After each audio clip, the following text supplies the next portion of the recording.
आप सभी का स्वागत है हमारे इस चैनल पर। और आज का टॉपिक होगा गिलबर्ट और मेजर पावेल के भू-आकृतिक विचार। और यह टॉपिक आपका भू-आकृति विज्ञान के अंतर्गत शामिल किया जाता है। जो लोग नए हों चैनल पर वह सब्सक्राइब जरूर कर लें हमारे इस चैनल को, और वीडियो अच्छी लगे तो लाइक करना ना भूलें। तो देखिए, सबसे पहले समझते हैं हम इस वीडियो में गिलबर्ट के भू-आकृतिक विचार, यानी कि गिलबर्ट ने जियोमॉर्फोलॉजी के अंतर्गत अपने क्या विचार दिए हैं। तो देखिए, इसमें लिखा है, एक तो इनका समय आपको ध्यान रखना है। गिलबर्ट का जन्म हुआ था 1843 में और इनकी मृत्यु हुई थी 1918 में। और देखिए, पहला पॉइंट है, गिलबर्ट को अमेरिका का प्रथम वास्तविक भू-आकृतिक विज्ञानवेत्ता माना जाता है। यानी कि गिलबर्ट को अमेरिका का प्रथम वास्तविक भू-आकृतिक विज्ञानवेत्ता माना जाता है। और इसके बाद अगला पॉइंट है, गिलबर्ट ने सरिता द्वारा होने वाले, यानी कि गिलबर्ट ने सरिता द्वारा होने वाले पार्श्विक अपरदन का अधिक अध्ययन किया तथा इसी क्रिया द्वारा नदी अपनी घाटी का विस्तार करती है। यानी कि कहने का मतलब ये है कि गिलबर्ट ने सरिता के संबंध में, यानी कि नदी के संबंध में अपने कुछ विचार दिए हैं। उसमें सबसे पहला जो इन्होंने अध्ययन किया था वह किया था पार्श्विक अपरदन, और इसी क्रिया द्वारा नदी अपनी घाटी का विस्तार करती है, ऐसा मानना था यानी कि गिलबर्ट का। और इसमें आगे दे रखा है, उन्होंने सबसे पहले नदी बोझ तथा उसके नदी आयतन, यानी कि वॉल्यूम और वेग, वेलोसिटी तथा ढाल प्रवणता, यानी कि स्लोप ग्रेडियंट में संबंध स्थापित किया था। यानी कि जो एक नदी बहती हुई है उसमें जो मलबा है, जो भार है, अवसाद है, तो उन्होंने जो बोला है इसमें कि नदी बोझ और उसका आयतन और उसका वेग तथा ढाल प्रवणता में इन्होंने संबंध स्थापित किया था। और देखिए, इसके बाद गिलबर्ट ने नदी वेदिकाओं के विषय में अपने विचार दिए और उन्होंने बताया कि वे नदी अपरदन का परिणाम होती हैं, ना कि निक्षेप का। यानी कि जो नदी वेदिका का निर्माण होता है नदी के द्वारा, तो उसमें जो है इन्होंने कहा है कि अपरदन का इतना महत्वपूर्ण प्रभाव पड़ता है कि उसके द्वारा ही, यानी कि इरोजन के द्वारा ही वेदिकाओं का निर्माण होता है, ना कि निक्षेप के द्वारा होता है।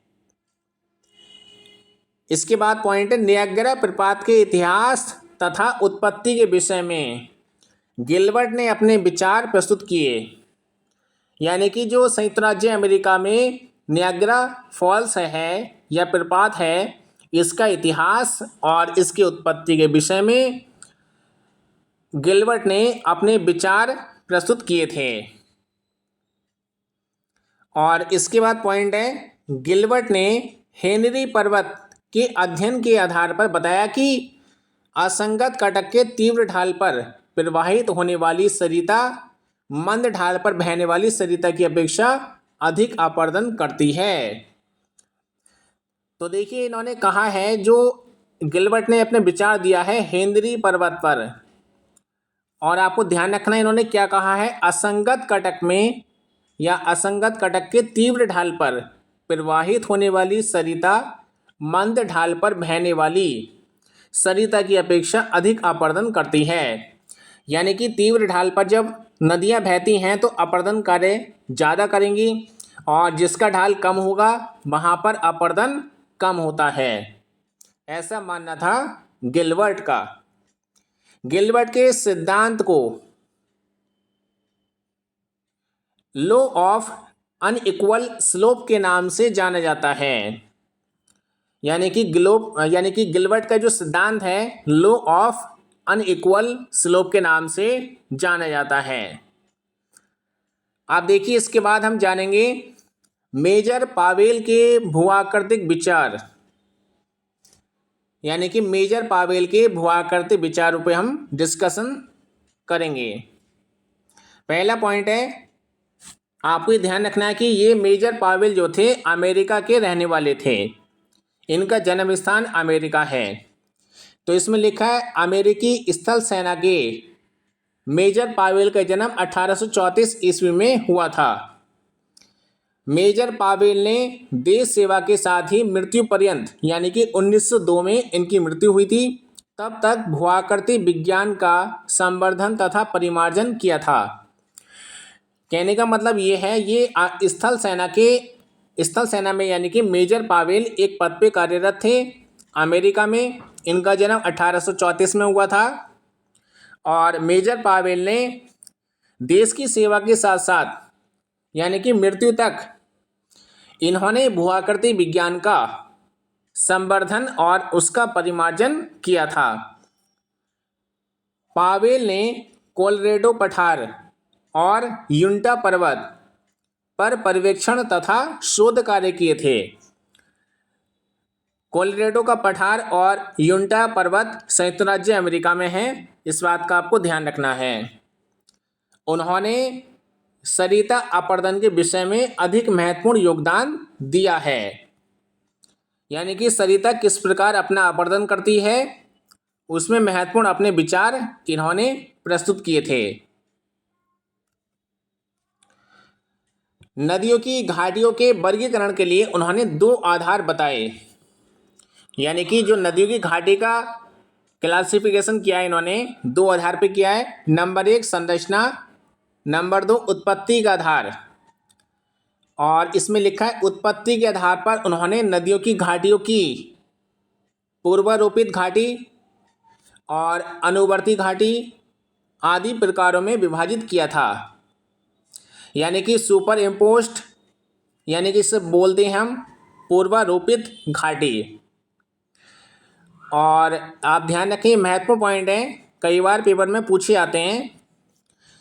अगला पॉइंट है, पावेल प्रथम व्यक्ति थे जिन्होंने बताया कि नदियों द्वारा होने वाले अधिकतम अपर्दन की अंतिम सीमा होती है, यानी कि नदियां अपर्दन कार्य करती हैं और एक समय ऐसा होता है जो अपने आधार तल को प्राप्त कर लेती हैं, उसी की बात कर रहे हैं ये। तो देखिए इसमें लिखा है और अंतिम सीमा होती है जिसके आगे अपर्दन नहीं होता है। इस सीमा की समाप्ति के बाद स्थल खंड संप्राय हो जाते हैं और अपर्दन की इस अंतिम सीमा को उन्होंने आधार तल, मोस्टमेंट पॉइंट है आपका, ये परीक्षा में पूछा गया है, जिसका दूसरा नाम है चरम तल, यानी कि बेस लेवल की संज्ञा दी है। अपर्दन की अंतिम सीमा सागर तल द्वारा निर्धारित होती है। अपर्दन की अंतिम सीमा के प्राप्त हो जाने पर स्थल भाग एक आकृति विहीन समतल मैदान में परिवर्तित हो जाता है। देखिए इस पॉइंट को जरा समझने का प्रयास कीजिए आप लोग। पहली बात इन्होंने ये बोली है कि पावेल जो हैं पहले व्यक्ति थे जिन्होंने क्या बताया, नदी द्वारा होने वाले अधिकतम अपर्दन की अंतिम सीमा होती है जिसके आगे अपर्दन नहीं होता। इस सीमा की समाप्ति या प्राप्ति के बाद स्थलखंड संप्राय मैदान में चेंज हो जाते हैं। अपर्दन की इस अंतिम सीमा को उन्होंने आधार तल या चरम तल, इंग्लिश में बोलते हैं बेस लेवल की संज्ञा दी। अपर्दन की अंतिम सीमा सागर तल द्वारा निर्धारित होती है। अपर्दन की अंतिम सीमा के प्राप्त हो जाने पर स्थल भाग एक आकृति विहीन समतल मैदान में परिवर्तित हो जाता है। तो ये विचार थे मेजर पावेल के और गिलबर्ट के। इन पॉइंटों को आप लोग नोट भी कर सकते हैं। ये पहला पॉइंट ये आपका पीजीटी की परीक्षा में उत्तर प्रदेश में पूछा गया है। ये जो आप देख रहे हैं, गिलबर्ट को अमेरिका का प्रथम वास्तविक भूआकृति विज्ञानवेत्ता माना जाता है। कुछ लोग इसका आंसर डेविस लगा कर आए थे, जो कि गलत है। उन्हें मतलब जानकारी नहीं थी तो इसलिए उन्होंने डेविस लगा दिए, लेकिन इसका आंसर गिलबर्ट था। वीडियो अच्छी लगी हो तो लाइक करें, शेयर करें और सब्सक्राइब करना ना भूलें। पूरा वीडियो सुनने के लिए धन्यवाद।